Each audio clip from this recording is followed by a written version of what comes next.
Hi, everybody. Welcome back to the Peak Property Performance Podcast. It's me, Drew Hall, and I've got with us Bill Douglas. Welcome, Bill. Thanks, Drew.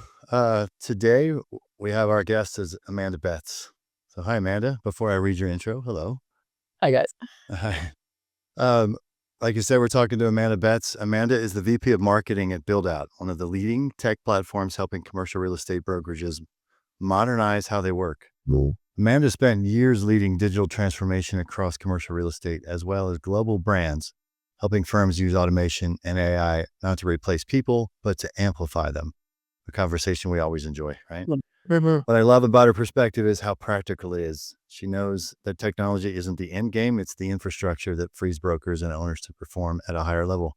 So again, Amanda, welcome to the show. It's nice to have you.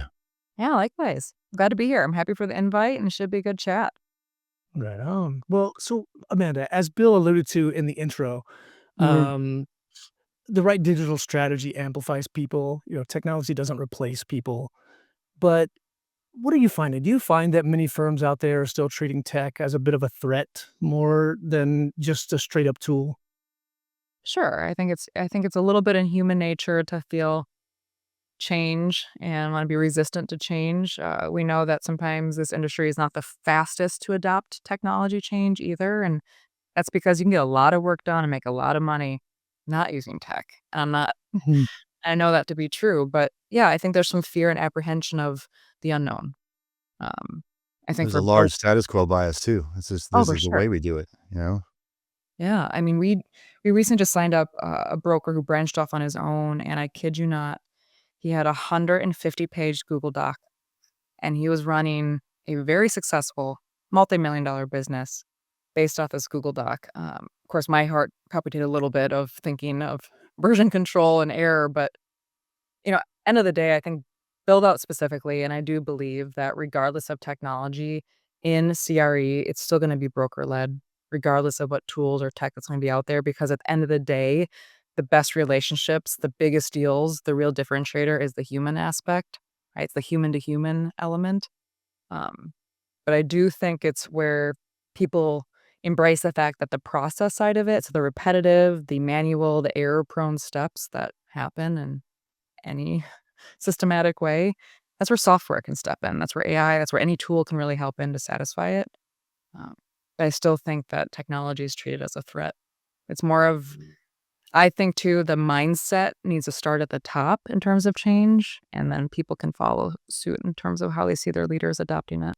Mm, that's perfect lead in right there. You said mindset. So that was the next question I was going to ask here is Yeah. in thinking about like a leadership mindset and how that can impact that willingness to go along for the ride, impacting that tech adoption. Like talk through some of what you've seen or experienced or what you know to be true there. Yeah, that's a really good question. I think it's important. And I always like to start with a little bit of everyone is a leader in their own right, regardless of the title or hierarchy or whatever. I think true leadership comes from your ability to influence other people around you, good, for the good, hopefully. So I think what we've been seeing here, real success in firms is where leadership doesn't just mandate the adoption, they're modeling it, right? It's so easy to say, hey, do this, but monkey see, monkey do. Um, you know, Yeah. it's where they should meet their teams where they already are at. So they should show how automation doesn't necessarily eliminate roles, but can elevate the ones that already exist. I think of firms where they've doubled like their monthly deal volume, not necessarily by hiring more admins, but by implementing tools that are going to streamline that entire like listing to close life cycle, but they've been a part of it. So they're like monitoring it every stage, educating, supporting. Everyone gets their skin knees together, heal together, and learn together. Then it makes that adoption so much quicker. It just happens Well, organically. Yeah. we talk about it internally a lot. Drew and I do. Any leader is the CRO, and I don't mean chief revenue officer. I mean chief repetitive officer. So we just walk around because everybody is a leader in their own right. We walk around repeating what the vision and the purpose is because a lot of times the tasks get in the way of why are we doing this? Yeah, for And sure. especially with technology adoption, we have to do that because our team might not want to change. Once they do it, they love it, but doing it is not so easy. Yeah. Well, yeah, that stuck with me. I mean, you just listed it right there in the middle of the sentence, Amanda, with what you said, modeling, not mandating. Like, yeah, that's excellent. Yeah, sometimes it's easier said than done, but it's very, very effective and just true. I Just think about absolutely. even my own team, I might not be a broker, but I do run the marketing function, and who am I to say do this 'cause it's gonna help if I haven't also known or seen how it's gonna help and do, right? And so half the tools either my team brings, we dive in it together, or there's things that I've experimented with, and I'm like, "Ooh, that did not work the way I thought it was going to be," so I'm not gonna make them use it.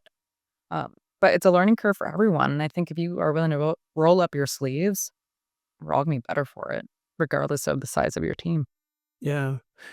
Are there any examples? I mean, obviously, anonymity reigns supreme, of course, but are any examples sticking out for you that you could talk us through about how brokerages are using tech to grow earnings at the same time without bloating their overhead? Sure, sure. When I think about even some of the initial AI features that we rolled out, it wasn't because, "Ooh, that's fun, let's do it."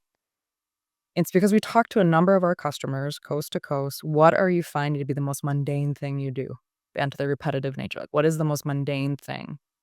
And for them, it was, gosh, when we have a new listing, we then have to implement BOVs, the OMs, all the marketing materials, all the stuff. And we find ourselves persistently adding the listing details over and over again, or we're copy and pasting it, or we have one admin for a team of 6 brokers and they're having to do that sixfold in multiple tools, and it's just time consuming. So some of the most early adopters of our AI function were the ones where they knew that they can have AI built right into the marketing automation. They upload the listing details once, and it just populates the descriptions for them that then just Hmm. automatically goes into all their necessary branding materials, and they're done, Nice. right? They're not having to recopy it or rewrite it or figure it out or forget where it went. It just upload the information once, spit out a description that knows the industry, and then it just populates all your materials, and off you go. So, yeah, I mean, that was an early adoption, but it was an easy win because it was just replacing the most repetitive thing within a tool that we know people were logging in and using every single day.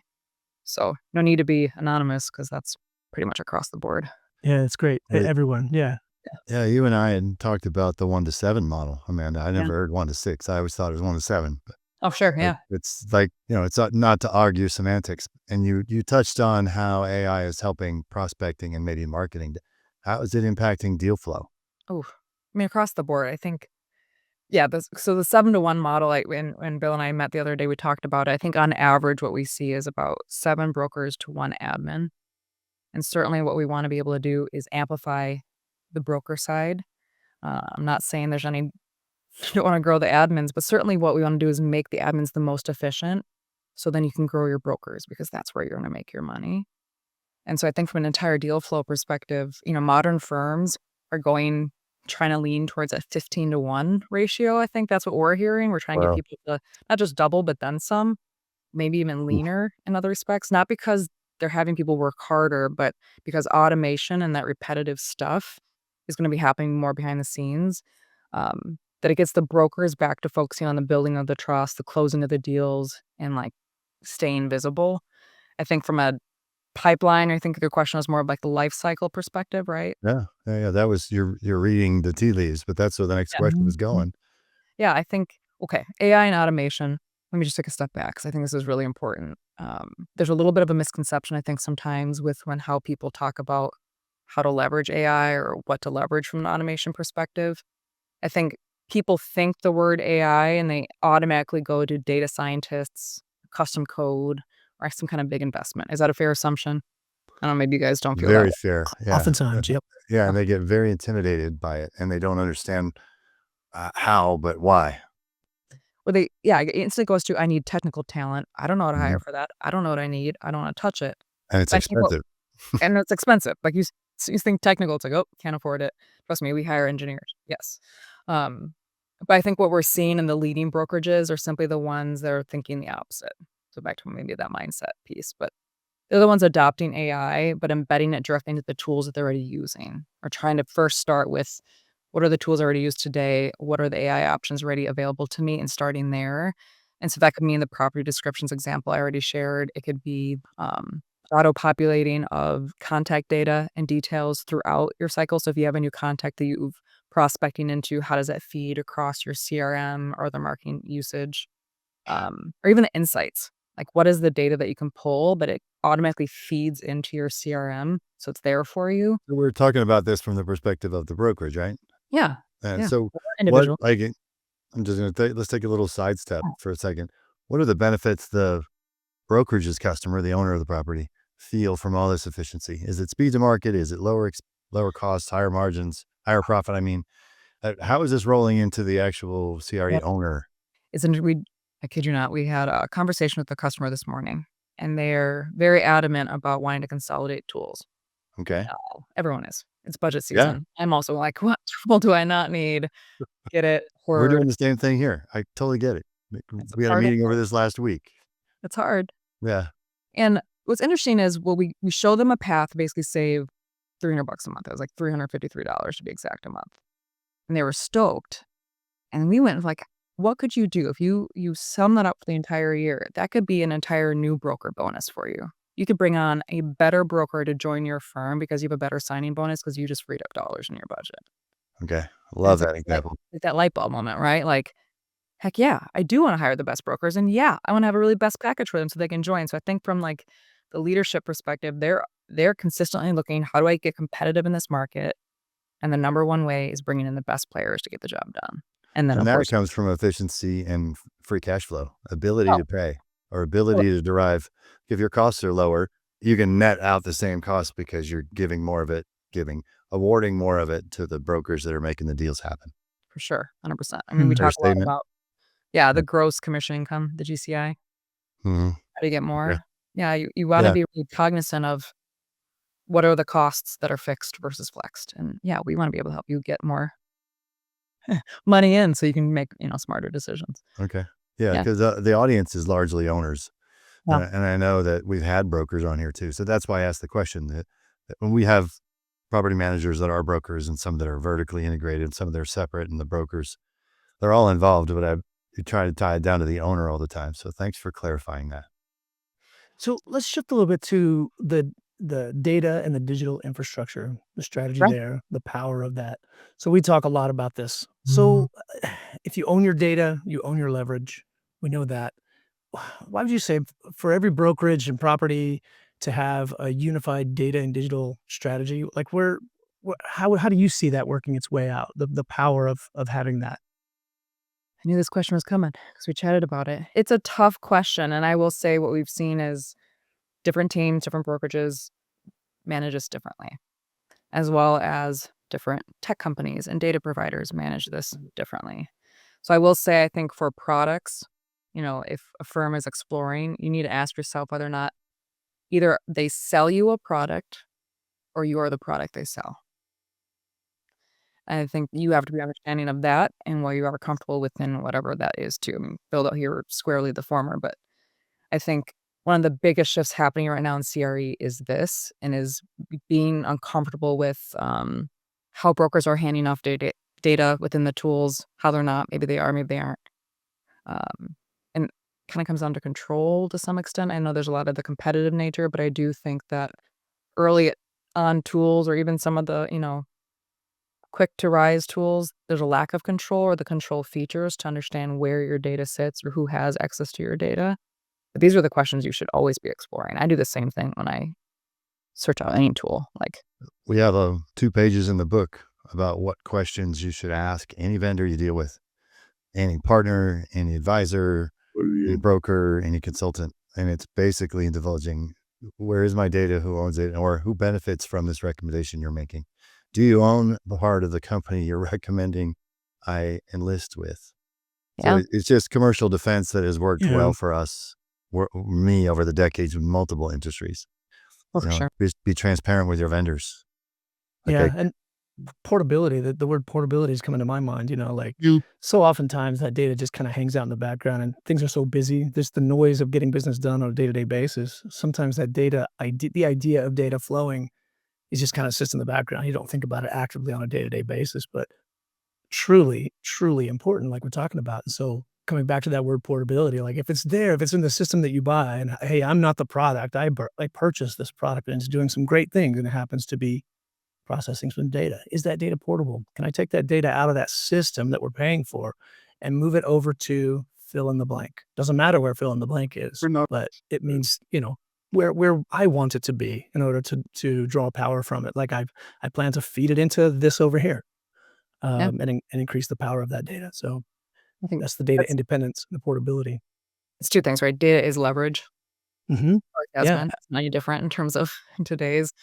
Um, I would say, like, if you're entering listing information specifically, I use it as an example because it's the most, like, understood regardless of, property or broker type, but if you're entering or repetitively entering in your listing information and proposal comps and client preferences, all of that, that does become a competitive asset. If it lives in a connected system, I think where we see a lot of concern with data is when you're spreading that same bit of information across Excel sheets and inboxes and different disconnected tools, it just becomes noise, and then you run the mhm, risk of it getting out in a way that maybe you don't want it to get out. And so you'd be really careful of you might think you're doing things securely or behind closed doors, but if you are breaking that across too many other tools, then you're running the risk. Does that make sense? absolutely. Yeah, Yeah, I absolutely. think you're touching on data governance, which is a massive topic around this digital realm. Yeah, I'm definitely not an expert. Full stop. It's definitely something that we all have to be more mindful of. Just the more Mhm. connected we are and the more tools that are out there for sure. Yeah. Well, and yeah, I mean, there's definitely, the security here in terms of in terms of getting at that data, but the more centralized that data is and secure, obviously secure, does that also increase valuation and transparency at sale? Like what positive benefits does that have? Yeah, I think there's a couple. So we're seeing that brokerages with centralized systems where their data does flow from like CRM into like the marketing to deal close, all of that, not only operate more efficiently, which I'm gonna get back to that word, they're also commanding for stronger valuations because when it comes to like exit or sell, they have all of it. It's right there for them. And also Perfect. Yeah. because the buyer can see the full book of business and stuff, right? You're giving a very clean book to the buyer. They Hmm. understand also the pipeline, they understand the deal velocity, they see it all. And so that transparency, oof, that can win over a deal any day of the week, really, because it's part of the value. It becomes part of the valuation, not just the individual leading with that, but the firm overall. So I do think centralized systems offer a lot of value. But efficiency is also critical. I think we sometimes think a quick tool or a quick AI tool is giving us efficiency, and it might within like that one element or that one prompt. But if you're having to re-engage that same piece of data again across multiple different tools, and that's not really efficient. It's only efficient in that moment versus actually giving you a streamlined, comprehensive view that gives you better valuation. It's not Yeah. impacting the process, it's only impacting the task. Yes. Is that accurate? Is that what you were Yeah. saying? Okay. Yeah, it's a beautiful way of saying that, yeah. I concur. Like, that's the human piece behind digital transformation. Yeah, for We sure. have this conversation a lot, like Drew and I do with every guest almost. It's digital transformation isn't about the tech, it's about the mindset, the people, and the ability to adopt, like, or not adopt. Change management is a big issue. So, how do you think leaders can keep agile and emotionally invested as AI and automation take hold? Because right now it's a lot of noise. A lot of vendors are barking, saying, we've got you. But how can leaders in ownership groups take advantage of this? And what should they really do is the question.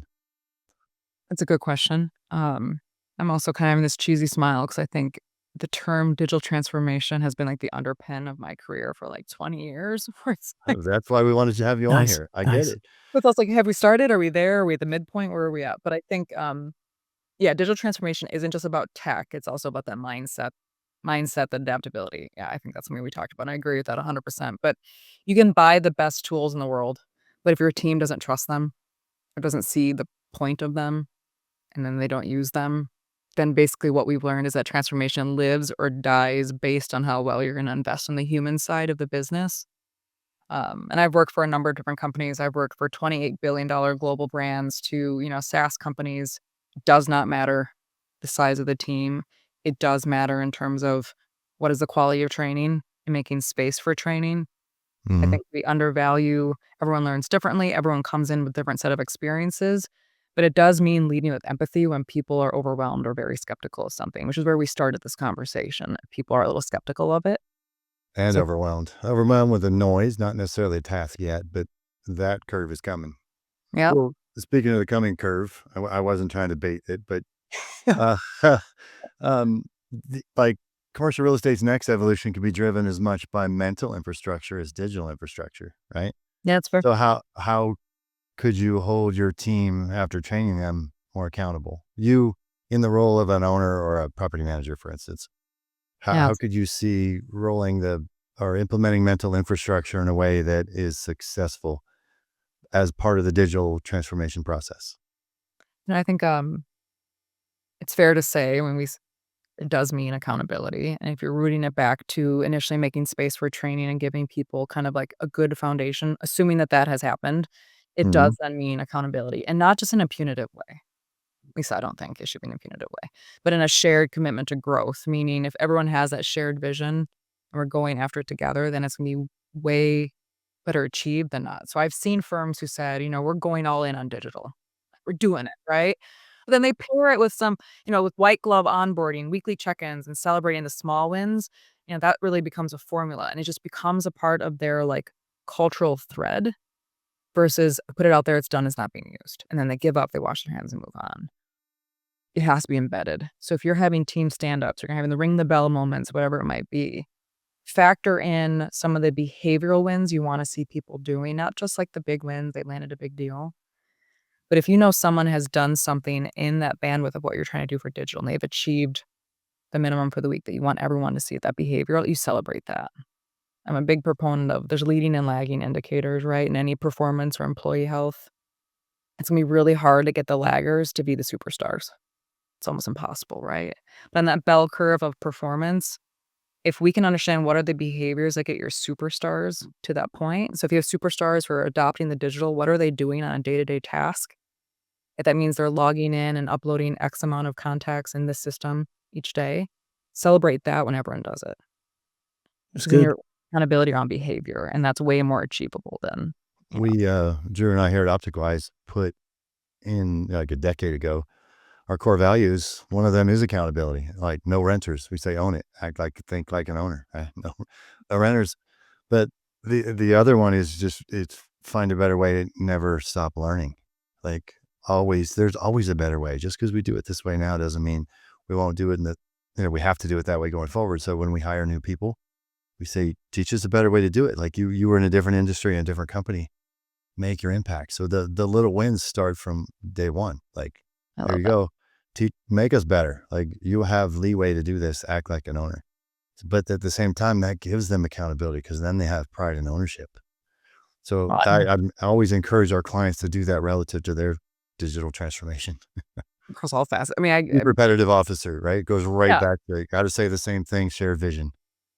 I'm a daughter of a teacher, and so the perpetual state of constantly learning, I think, was always embedded in the back of my brain and upbringing, and I thank her for that, and so I think that's probably why I went into marketing, because marketing is definitely a profession where the second you think you understand it, it's changing. And so I'm happy to have these Mhm. conversations even outside of the world that I might not play. I'm not an owner, I'm not an operator in this capacity, but boy, do I understand the value of constantly having to learn and shift and change, But experiment, you're fail. directly impacting by what you're doing Yeah, there at 100%. Buildout. Yeah. Yeah, Okay. yeah. Yeah, that's excellent. Always be willing to learn. Nobody ever knows it all. Oh Right. gosh, no. But sometimes not everybody knows that they don't know it all.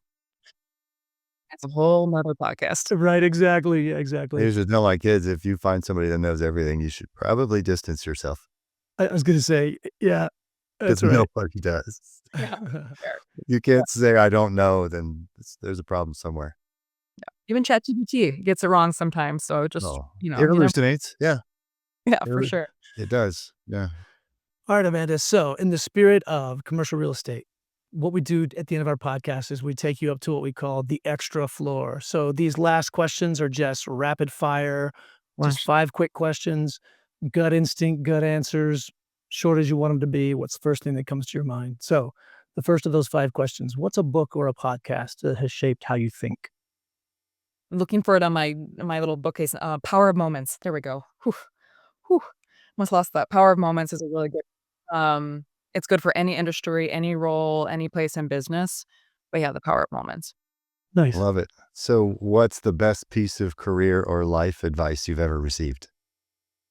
I think we just went to never stop learning. No, I think another good one is, never hold back in showing that you're grateful.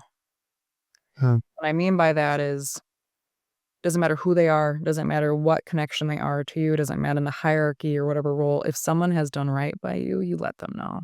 I think we get too caught up in criticisms and constructive feedback and all that, whatever. But whoever it might be around you, if they've done you a solid, or they gave you good advice, or they just gave a smile, you let them know that. It goes so far, and it's amazing how well that can come back around tenfold. Yeah, super practical. Yeah, Fully agree. absolutely. That's awesome. Mm. All right. What's a small daily habit or ritual that makes a big difference for you? Protein shakes for breakfast. I don't have to think about it. I think Right with Steve on. Jobs, was like every morning his routine's always the same. He doesn't have to think about it, takes out the morning stress. So yeah, protein shakes in my breakfast. Yeah. Fantastic. Well, what's something you've learned to appreciate more with time? I think to answer the question, I'm gonna do a little bit differently. I'm gonna say with more time, it's made me appreciate how complicated time is. Meaning, time is both a giver and a taker. So sometimes time can rob you of memories and understandings, whatever it might be. And so I think when you get more time in the day, it's out of that little pressure of how can I not forget all the little pieces. So I think the concept of time is not always a positive thing. It can also be something that can feel like it's taken from you as well. So I think the concept of more time, maybe sure I can get more done, but I almost want to take that extra time and do nothing and just kind of relish in the moment because before you know it, next thing is happening and off to the next and off to the races. So I think with more time, taking it back for myself and just cherishing those moments. Yeah. All right. Last one, Amanda. When you're not working, what do you love to do that recharges you? And I'm a big fan of hot yoga. I used to hate it and I've learned to love it, but Hmm. I also highly recommend anyone's listening, just don't go into hot yoga, like work your way up because you might feel like you're dying within 10 minutes of I an hour imagine so. session. But you really find some personal peace by the end of that session. But I'm a big fan of hot yoga. It makes me feel like I'm getting a lot done in a short amount of time. And it's both a peaceful mindset. You're also getting a good workout in. Yeah, big fan. I've learned to love it. Nice. So, Amanda, how can our listeners contact you? I know we'll put it in the show notes, but tell us how. Yeah, I mean, Buildout's door is virtually always open, so give us a shout. Obviously, I'm open for connections on LinkedIn, always looking for a couple good connections to have continued conversations. When in doubt, just go to buildout.com. Fun fact, if you email info@buildout.com, it comes to me and my team, so we can always help direct you if there's a question we can't answer. But yeah, myself and everyone a part of Buildout, we're a hoot. So give us a shout. We'd love to have a chat. We're a Yeah. hoot. I Love it. love it. Yeah. All right, Amanda, thank you so much for joining us today. And thanks to all of our listeners. Be sure to follow and like and subscribe, all the things. And we'll see you on the next episode of Peak Property Performance. All right. Thank you, everyone.